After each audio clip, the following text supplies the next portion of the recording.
Las llamas lamen las paredes de la Casa Grande, mientras los gritos del duque Francisco de Braganza resuenan en la noche de San Juan de 1868. Está atado, amordazado, viendo cómo su imperio de lujo y sangre se derrumba convertido en brasas. Y frente a él, con una antorcha en la mano y unos ojos verdes que reflejan el infierno que los rodea, está una mujer a la que él consideraba menos que gente. Una esclava, una propiedad, un cuerpo para usar y desechar. Esmeralda observa cada segundo de terror en el rostro de él, el sudor, las lágrimas, la desesperación de quien siempre tuvo poder y ahora no tiene nada. Dentro de la casa, su esposa duerme el sueño envenenado del láudano. Nunca más despertará. El capataz Severino ya murió convulsionando en los barracones, con espuma saliendo por la boca. El supervisor Juan explotó junto con el depósito de pólvora. Sus gritos aún resuenan en los oídos de todos. ¿Pero qué había hecho ella para merecer todo esto? Para ser violada todos los jueves después de la cena, para tener la espalda transformada en carne viva por el látigo, para ver a su hija de 3 años amenazada de muerte. Ella no había robado, no había matado, no había huido. Su único crimen fue nacer mujer y esclava en una hacienda del Valle del Paraíba en el año 1845. Su único error fue tener ojos verdes heredados de una violación que manchó su linaje 3 generaciones antes. Su único pecado fue ser demasiado hermosa para pasar desapercibida y demasiado inteligente para ser quebrada. Y ahora, en esta noche de junio que huele a humo y venganza, 63 personas siguen sus pasos rumbo a la libertad en las montañas, porque Esmeralda no solo sobrevivió, ella planeó, observó, esperó, y cuando llegó la hora, hizo lo que tenía que hacerse. Esta es la historia de la mujer que quemó vivo a un duque, y necesitas escuchar cada palabra. Antes de continuar, dime en los comentarios desde dónde estás viendo esto. Es importante, porque historias como la de Esmeralda sucedieron en todo el territorio, en cada provincia, en cada hacienda de café o ingenio de azúcar. Tal vez en tu ciudad, en la hacienda que hoy es museo o escuela, mujeres como ella sufrieron en silencio. Tal vez tus ancestros conocieron a alguien así. Por eso pregunto, ¿de dónde eres? Escríbelo ahí abajo. Porque esta historia no es solo de Esmeralda. Es de miles de mujeres que no tuvieron nombre, no tuvieron tumba, no tuvieron justicia. Y si aún no estás suscrito al canal, suscríbete ahora y activa la campanita. Porque voy a contar historias que nadie más cuenta, de gente que el mundo intentó borrar, gente que merece ser recordada, gente como Esmeralda. Ahora déjame llevarte al Brasil de 1865. El país estaba en medio de la Guerra del Paraguay. Don Pedro II gobernaba un imperio construido sobre el trabajo esclavo. En las haciendas de café del Valle, entre Río de Janeiro y Sao Paulo, los varones vivían como reyes europeos, mientras 300.000 esclavizados cosechaban el grano que enriquecía a la nación. La esclavitud era una máquina de moler gente. No era solo trabajo forzado, era un sistema completo de terror, donde las personas eran compradas, vendidas, marcadas con hierro caliente, azotadas hasta la muerte. Y las mujeres sufrían un horror adicional. Eran violadas sistemáticamente por los amos, que consideraban esto un derecho natural sobre su propiedad. Nadie era castigado. Ningún amo fue preso por matar a un esclavo. Ningún duque enfrentó la justicia por violar a decenas de mujeres. Era legal, era normal. Así funcionaban las cosas. Cerca de 4 millones de africanos fueron traídos a la fuerza a lo largo de 3 siglos. De esos, aproximadamente la mitad eran mujeres y niños. Y de esas mujeres, ¿cuántas sufrieron lo que Esmeralda sufrió? ¿Cuántas fueron violentadas? ¿Cuántas vieron a sus hijos ser vendidos? ¿Cuántas murieron sin nombre? La hacienda Santa Victoria quedaba en el corazón del valle. Era una de las mayores propiedades de la provincia, con más de 200 esclavizados trabajando en plantaciones que se extendían por leguas. La casa grande tenía 2 pisos, balcón colonial, muebles importados de Portugal, cristales de Bohemia, platería de Inglaterra. Y tenía barracones donde vivían personas encadenadas. El dueño era el duque Francisco de Braganza y Borbón, un portugués que llegó a los 20 años y construyó su fortuna explotando el trabajo esclavo.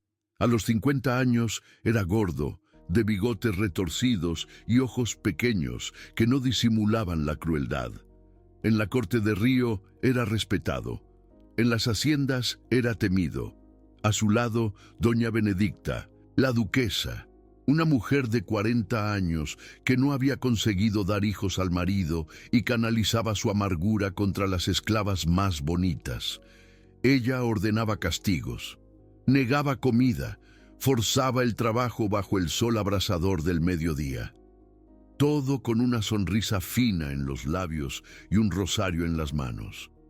El capataz Severino era un mulato de piel clara que odiaba su propio origen. Él azotaba con más fuerza, gritaba más alto, castigaba con más crueldad, como si cada latigazo lo distanciara de los barracones, como si brutalizar a otros negros lo hiciera menos negro a los ojos del amo. Y estaba Juan, el supervisor, un blanco pobre del interior que creía que su piel le daba derecho a torturar a quien tuviera la piel más oscura. Él contaba los latigazos en voz alta, con placer. 20, 40, 60, 100, hasta que la carne se abría y la sangre escurría. Juntos comandaban a cerca de 200 esclavizados. Hombres, mujeres, niños, todos trabajando de sol a sol, 6 días a la semana, bajo la amenaza constante del látigo y el tronco. El día comenzaba a las 4 de la mañana con la campana de la capilla. Café aguado y harina de mandioca eran la única comida hasta el mediodía. Después, de vuelta a las plantaciones hasta el atardecer. Quien no cosechara la cuota mínima de café era azotado.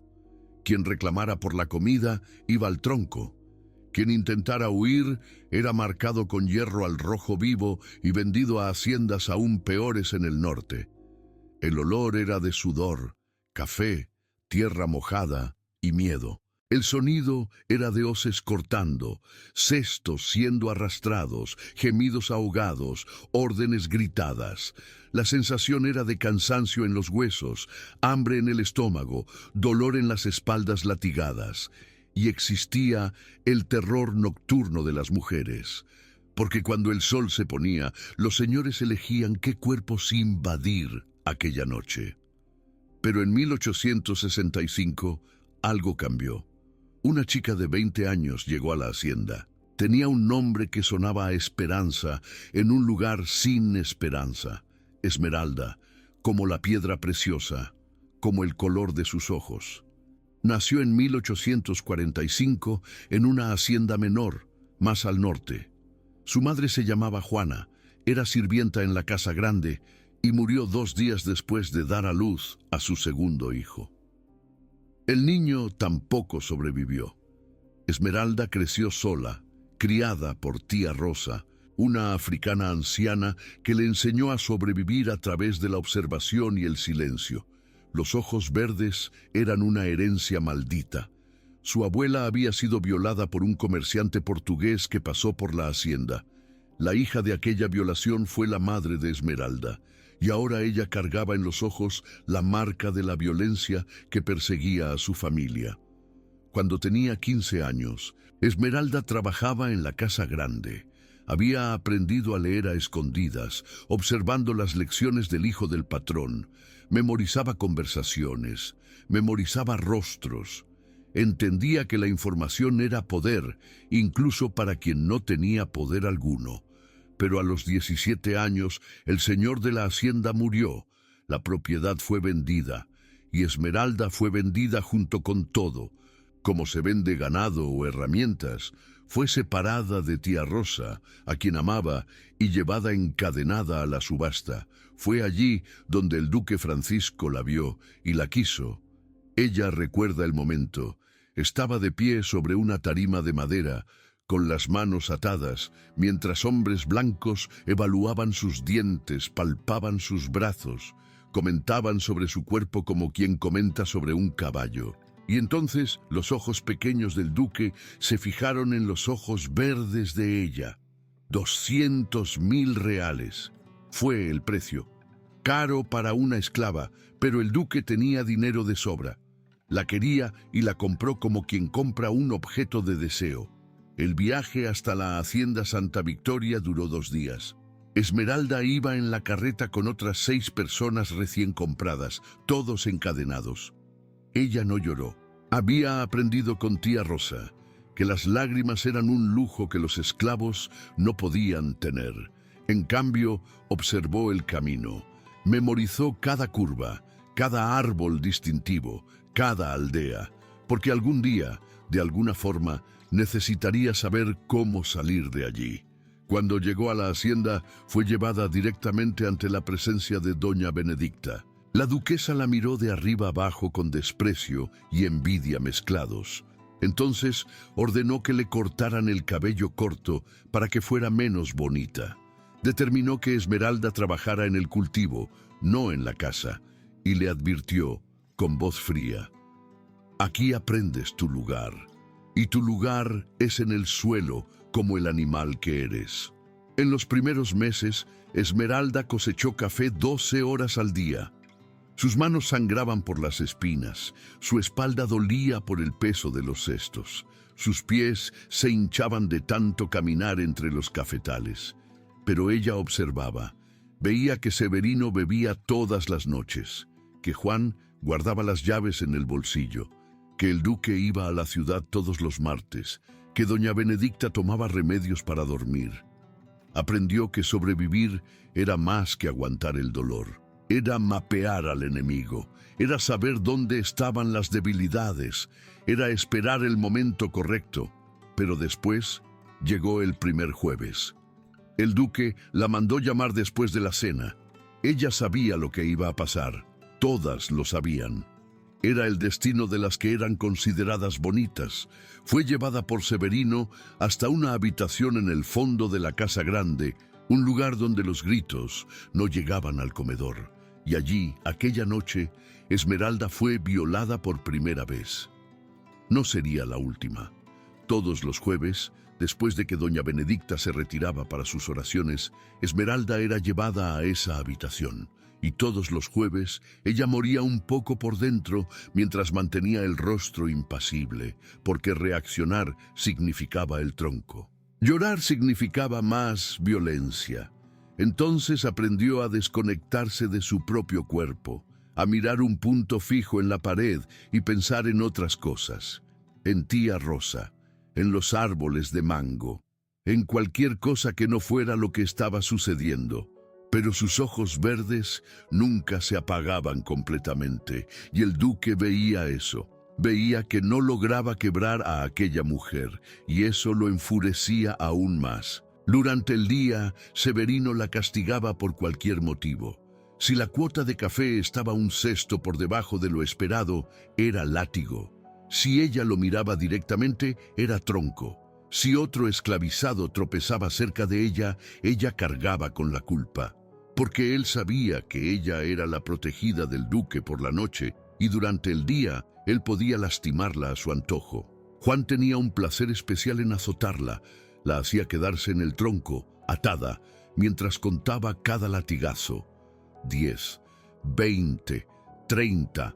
Solo paraba cuando la sangre comenzaba a escurrir, formando un pequeño lago rojo a sus pies. Y entonces la soltaba y decía: «Ahora vuelve al trabajo, bruja de ojos raros». Doña Benedicta reservaba torturas más sutiles. Le negaba agua a Esmeralda en los días de calor intenso. La forzaba a trabajar descalza sobre tierra quemada por el sol. Le ordenaba limpiar la casa grande con la espalda aún sangrando por el látigo.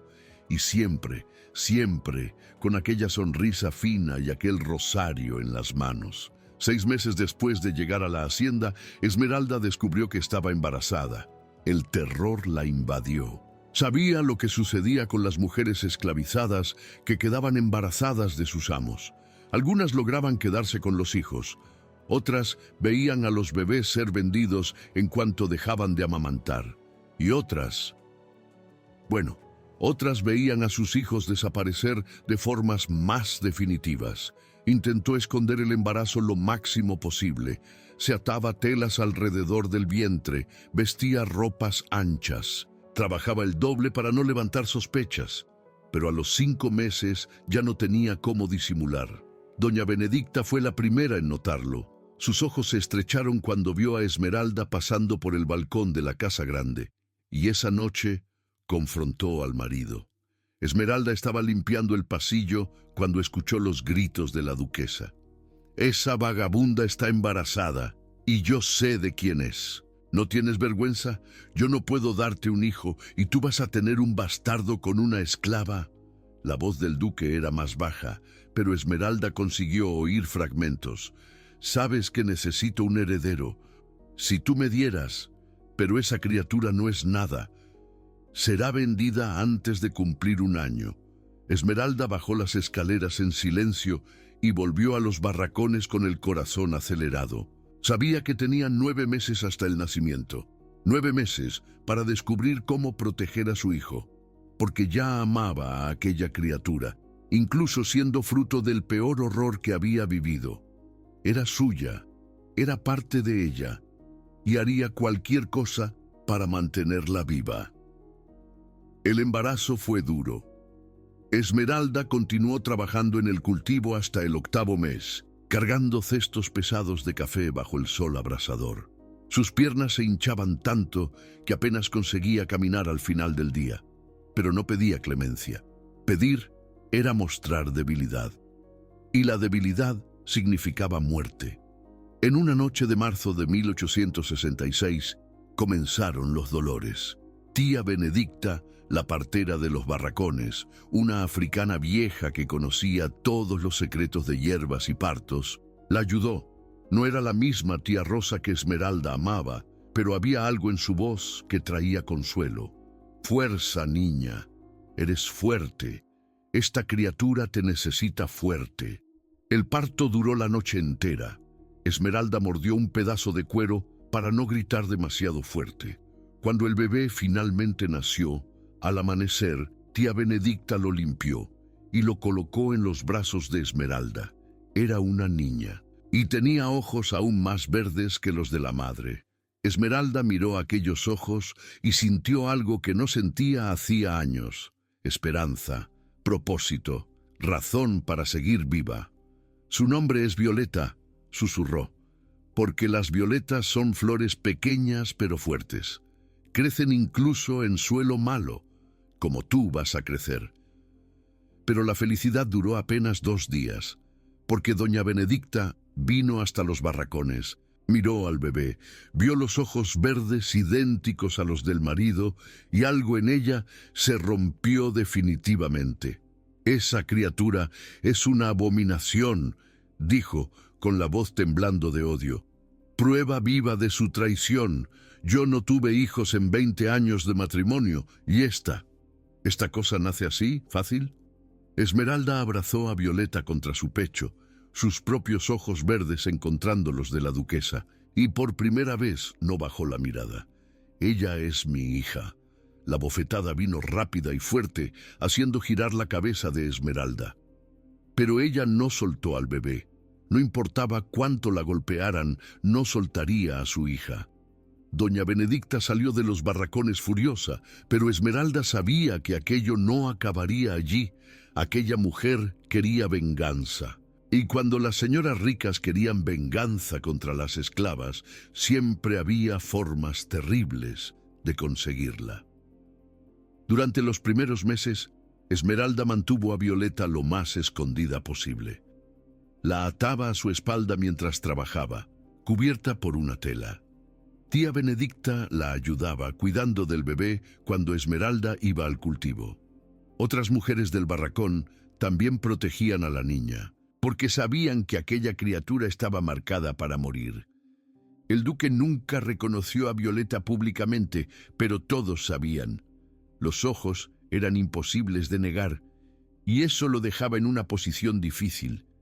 Si reconocía a la hija, perdería estatus social en la corte. Si la mataba abiertamente, podría haber consecuencias legales, aunque fueran remotas. Entonces decidió hacer lo que los señores siempre hacían: crear un accidente. Esmeralda descubrió el plan por casualidad, escondida detrás de las pesadas cortinas de terciopelo de la sala de visitas mientras limpiaba los candelabros.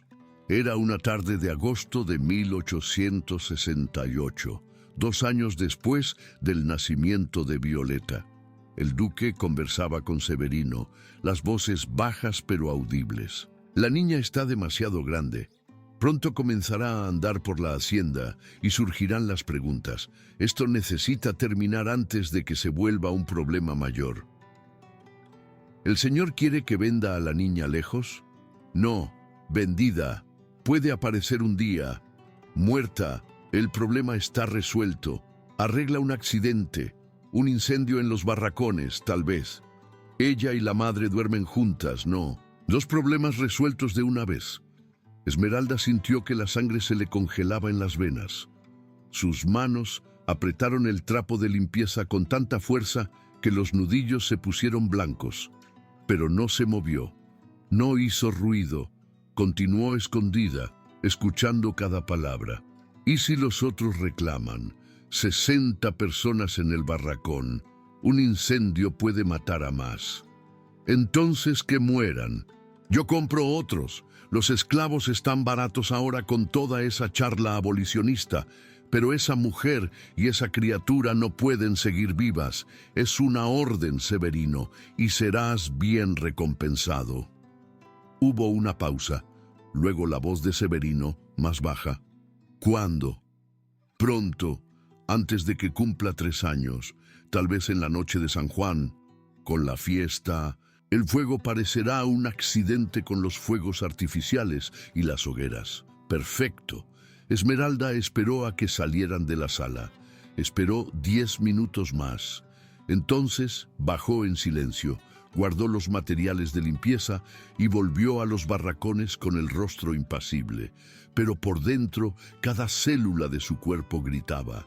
Querían matar a su hija, quemarla viva y a Esmeralda con ella. Esa noche, mientras mecía a Violeta para dormir, cantando bajito una canción que tía Rosa le había enseñado, Esmeralda tomó una decisión. No iba a huir. Huir significaba ser cazada, capturada, muerta. Huir dejaría atrás a las otras mujeres, a los otros cautivos que sufrían como ella. No, ella iba a hacer algo diferente. Si ellos querían fuego, ella les daría fuego. Pero sería ella quien controlaría las llamas. En los días siguientes, Esmeralda comenzó a observar aún más atentamente. Memorizó los horarios de cada persona, dónde el duque guardaba sus armas, dónde quedaba la pólvora para los fuegos artificiales que usarían en la fiesta de San Juan, quién tenía las llaves de cada puerta, quién bebía, quién dormía pesado, quién despertaba al menor ruido. Buscó a tía Benedicta y en voz baja le preguntó sobre hierbas, sobre plantas que hacían dormir, sobre venenos que parecían muerte natural. La vieja africana miró profundo en los ojos verdes de Esmeralda y entendió todo sin que ninguna palabra fuera dicha. Hay una planta, susurró, que crece cerca del río. Se llama tingui. La semilla, cuando se muele y se mezcla en la bebida, causa convulsiones. Parece epilepsia, parece ataque al corazón. Nadie sospecha. ¿Y el láudano? ¿Puedo aumentar la dosis? Puedes. Una dosis triple hace dormir tan profundo que la persona no despierta ni con fuego alrededor. Esmeralda abrazó a la anciana. No dijo nada más. No hacía falta. También buscó a Joaquín, el herrero. un hombre fuerte de 40 años que odiaba a Severino tanto como ella, que había visto a su propia esposa ser vendida al norte 5 años antes, que tenía cicatrices profundas en la espalda de azotes que nunca sanaron bien. «Necesito ayuda», le dijo bajito, mientras él trabajaba el hierro caliente, «y después de esa ayuda, 60 personas van a poder huir de esta hacienda». Joaquín miró alrededor, verificando si estaban solos. Entonces asintió. «¿Qué necesitas?» «Acceso al depósito de pólvora, alguien que sepa cerrar puertas por fuera, y coraje para dejar morir a 3 personas». Él no preguntó qué personas. Lo sabía, y no tuvo dudas. «Lo tienes». Junio llegó despacio. Cada día parecía más largo que el anterior. Esmeralda trabajaba, cuidaba de Violeta y planeaba. Tenía que ser perfecta. Un error y todos morirían. No solo ella y su hija, sino todos los que la ayudaran, todos los que supieran. Consiguió un frasco del láudano de doña Benedicta, sustituyendo la mitad con agua. La duquesa no se dio cuenta. Recolectó semillas de tingui y las molió en un polvo fino, guardándolo en una bolsita de tela. Memorizó los caminos de la casa grande en la oscuridad.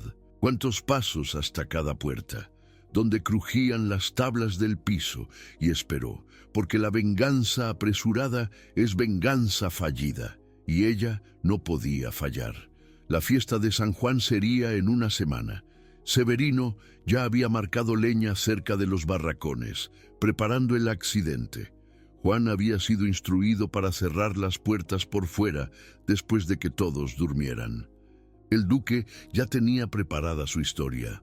Fue un accidente trágico con las hogueras de la fiesta, pero ellos no sabían que Esmeralda sabía, que ella tenía oídos donde ellos creían que solo había paredes, que ella tenía aliados donde ellos veían solo propiedades. En la víspera de San Juan, Esmeralda besó la frente de Violeta más demoradamente de lo normal. La niña dormía con una sonrisa en el rostro, sin saber nada, sin saber que mañana su madre. Esmeralda no durmió esa noche. Se quedó despierta sosteniendo a Violeta, escuchando los sonidos de la hacienda, el ronquido de Severino embriagado, los pasos de los vigías, el canto distante de los grillos. Cada sonido tenía significado, cada silencio tenía propósito. A las 3 de la mañana, cuando hasta los vigías dormitaban, ella se levantó, besó la frente de Violeta una última vez y se la entregó a tía Benedicta. «No importa lo que suceda», susurró, «tú tomas a esta niña y corres hacia las montañas. Joaquín los guiará. Esperen mi señal». La vieja africana abrazó a Esmeralda sin decir nada, pero sus ojos decían todo.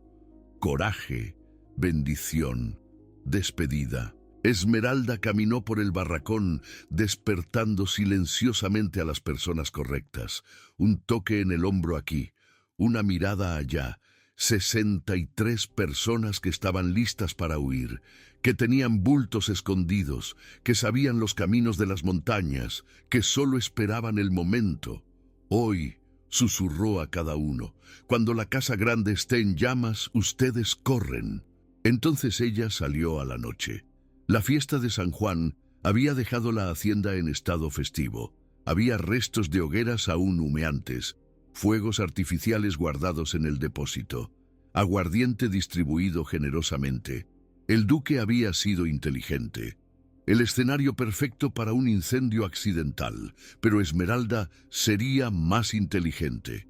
Primero fue a la cocina de la casa grande. La cocinera dormía profundamente después de trabajar todo el día preparando manjares para la fiesta. Esmeralda conocía cada centímetro de aquella cocina. Había limpiado aquellos armarios cientos de veces. Tomó el frasco de láudano de doña Benedicta, guardado en el armario alto, y vertió el triple de la dosis en el vaso de agua que la duquesa siempre bebía antes de dormir, dejado en la mesa de noche. Después tomó la botella de aguardiente especial del duque, la que Severino robaba todos los días y bebía a escondidas en el barracón. Añadió todo el polvo de tingui que había preparado. Mezcló bien. La puso de vuelta en su lugar. Y esperó. Severino llegó a la cocina alrededor de las 4 de la mañana, como hacía todas las noches. Pensaba que nadie lo sabía. Tomó la botella, dio un trago largo y la guardó de vuelta. Salió tambaleándose hacia el barracón. Media hora después, comenzaron los gritos. Esmeralda estaba escondida cerca del barracón cuando vio a Severino caer al suelo, el cuerpo convulsionando violentamente. Espuma blanca salía de su boca. Sus ojos se volteaban, sus miembros se debatían sin control. Algunos esclavizados despertaron con el ruido, pero Joaquín les impidió ayudar. «Déjenlo», dijo bajo, «déjenlo morir». Y Severino murió, allí mismo, en el suelo de tierra batida del barracón, convulsionando hasta el último suspiro.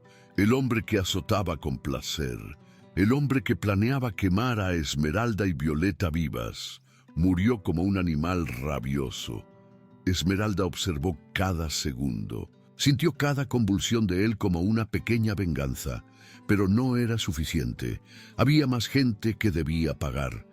Ella corrió hacia el depósito de pólvora. Juan guardaba la llave en el bolsillo, pero Joaquín había hecho una copia semanas antes. La puerta se abrió silenciosamente. Esmeralda entró y comenzó a gritar: «¡Socorro! ¡Socorro! ¡Hay alguien atrapado aquí!».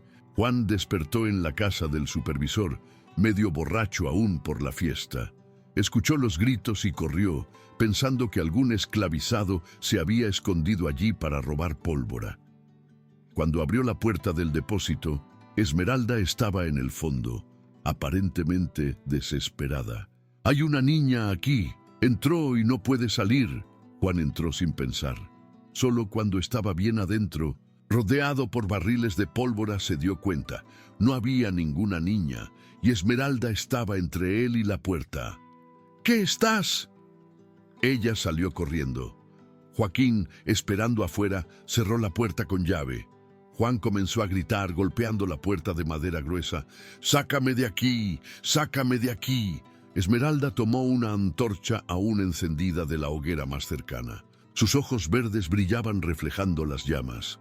Miró hacia la puerta cerrada, hacia el hombre gritando adentro, hacia el depósito lleno de pólvora, y arrojó la antorcha por la pequeña ventana. La explosión iluminó la noche como si fuera de día. El ruido despertó a toda la hacienda. Pedazos de madera volaron en todas direcciones. Y Juan, el hombre que contaba latigazos como quien cuenta monedas, desapareció en una nube de fuego y humo.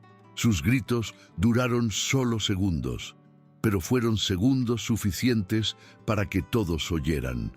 El duque Francisco despertó con la explosión. Corrió al balcón de la casa grande intentando entender qué pasaba. Vio el depósito en llamas, vio a esclavizados corriendo en pánico, vio a Esmeralda parada en medio del caos, mirándolo directamente. Y por primera vez en la vida, el duque Francisco de Braganza y Borbón sintió miedo. «¡Tú!», gritó señalándola. «¡Fuiste tú!». Esmeralda caminó en dirección a la casa grande, despacio, cada paso deliberado. Los otros hacendados comenzaron a despertar también, atraídos por el ruido. Trabajadores blancos salían de sus casas, pero nadie detenía a Esmeralda. «Venga conmigo», le dijo al duque, con voz calmada. «Hay algo que necesita ver en los barracones». Él dudó, pero había algo en los ojos de ella que lo hizo obedecer. Tal vez curiosidad, tal vez arrogancia, tal vez el instinto de quien aún creía que mandaba. Cuando entró en el barracón, Joaquín lo estaba esperando, junto con otros 5 hombres fuertes, hombres que habían sido azotados, hombres que habían visto a sus familias ser vendidas, hombres que no tenían nada más que perder. Lo dominaron en segundos, ataron sus manos, amordazaron su boca y lo arrastraron de vuelta afuera. «Usted planeaba quemar a mi hija», dijo Esmeralda caminando a su lado mientras lo arrastraban. «Entonces va a conocer el fuego que siempre temió». Los ojos del duque se abrieron desmesuradamente. Intentó gritar, pero la mordaza ahogaba todo. Intentó debatirse, pero las cuerdas eran fuertes. Esmeralda tomó otra antorcha y caminó hasta la casa grande. Doña Benedicta estaba profundamente dormida en su cuarto, el láudano haciendo efecto. No escuchó la puerta abrirse. No sintió cuando Esmeralda derramó aceite de lámpara por el pasillo. No percibió cuando las cortinas de terciopelo comenzaron a prender fuego. Esmeralda salió de la casa y se volvió hacia el duque, atado en el suelo. Su esposa está allá adentro, durmiendo.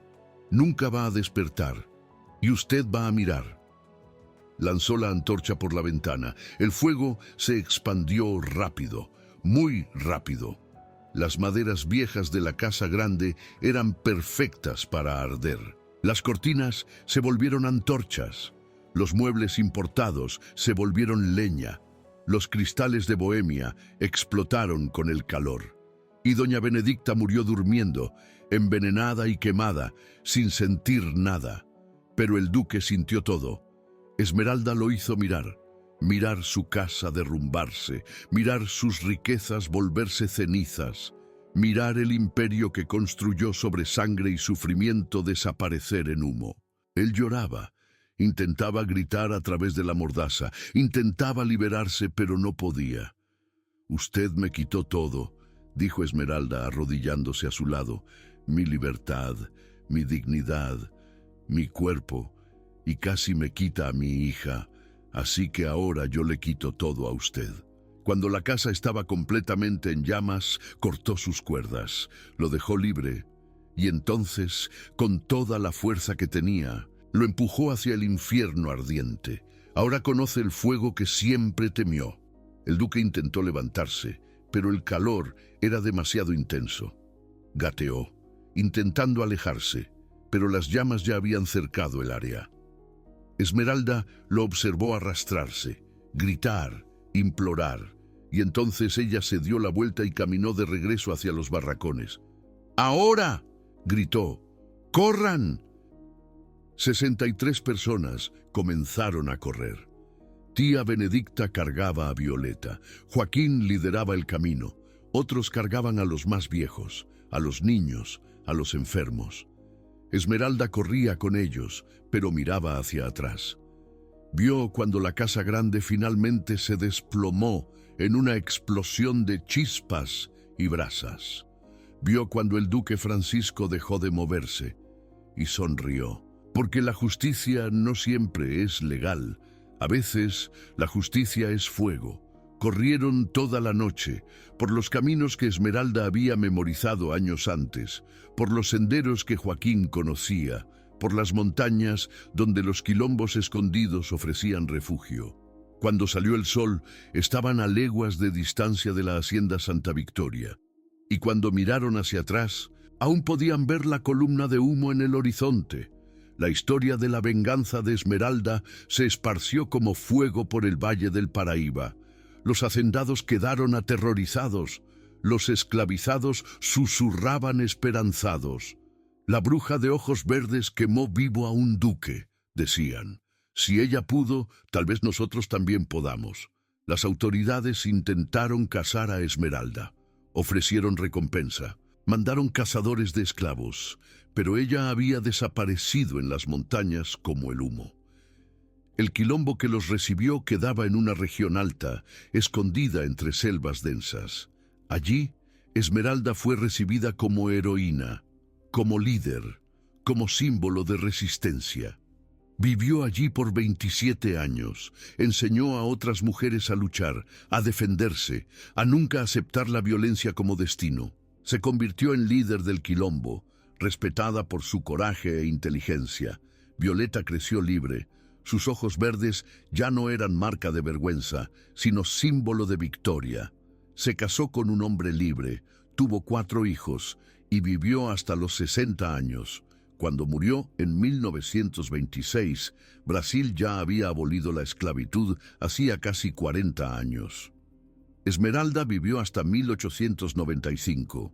Murió a los 50 años. rodeada por su hija, sus nietos y decenas de personas que ella había ayudado a liberar a lo largo de los años. Sus últimas palabras fueron: «No pedí perdón porque no hice nada malo, hice justicia». ¿Y sabes qué pasó con la hacienda Santa Victoria? Nunca fue reconstruida. Las ruinas quedaron allí, cubiertas por la maleza como recordatorio. Los otros hacendados del valle se volvieron más cuidadosos, más nerviosos, porque la historia de Esmeralda probaba una cosa: los esclavizados no eran objetos, eran personas, y las personas empujadas al límite son capaces de cualquier cosa. Yo sé lo que estás pensando ahora. Fue correcto lo que ella hizo: matar a 3 personas, quemar una casa, causar caos. Y yo te pregunto a ti, ¿qué harías tú? Si te hubieran violado todas las semanas durante 3 años, si planearan quemar viva a tu hija, si no hubiera ley para protegerte, ninguna policía a la cual llamar, ningún tribunal para defenderte, ¿qué harías tú? Esmeralda hizo lo que tuvo que hacer, y yo no la juzgo, ni un poco, porque la verdad es que la historia de Esmeralda no fue única. Ella fue solo una entre miles. Miles de mujeres esclavizadas que sufrieron violaciones sistemáticas por sus señores. Miles que vieron a sus hijos ser vendidos, muertos, violados también. Miles que murieron en silencio, sin nombre, sin tumba, sin justicia. La esclavitud en Brasil duró 355 años, de 1533 a 1888. Fue el último país de las Américas en abolir la esclavitud.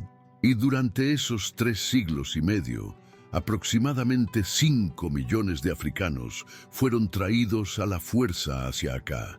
5 millones de personas robadas de sus tierras, encadenadas en sótanos de barcos negreros, donde la mitad moría en el viaje.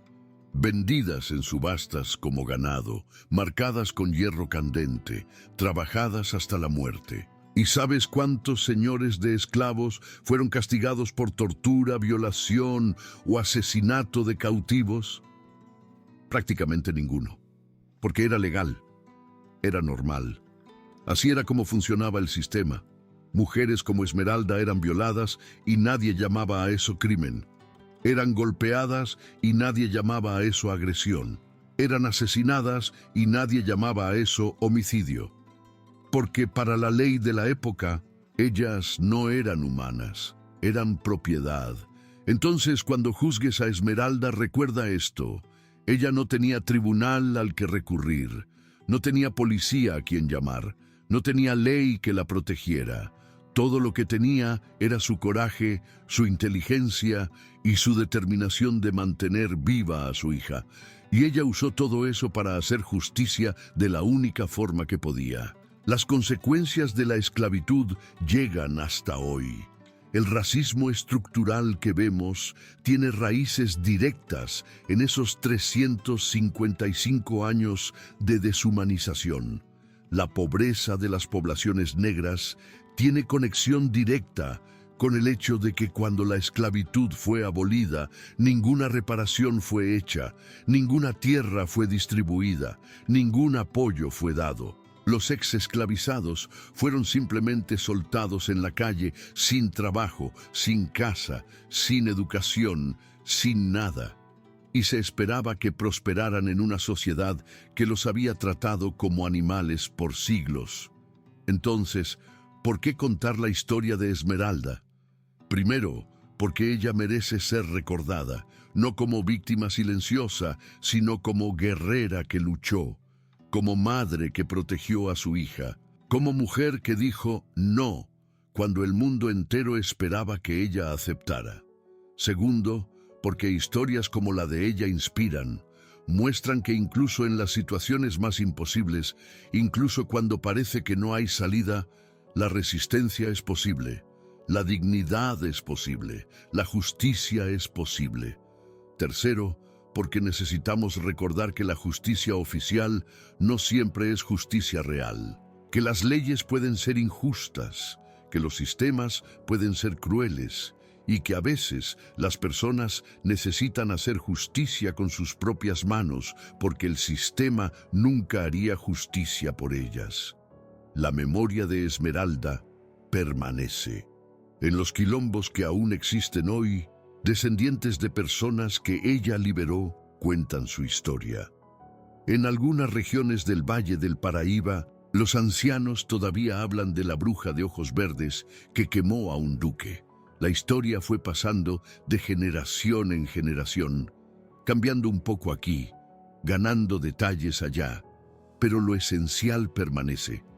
Una mujer esclavizada mató a sus opresores y liberó a 63 personas.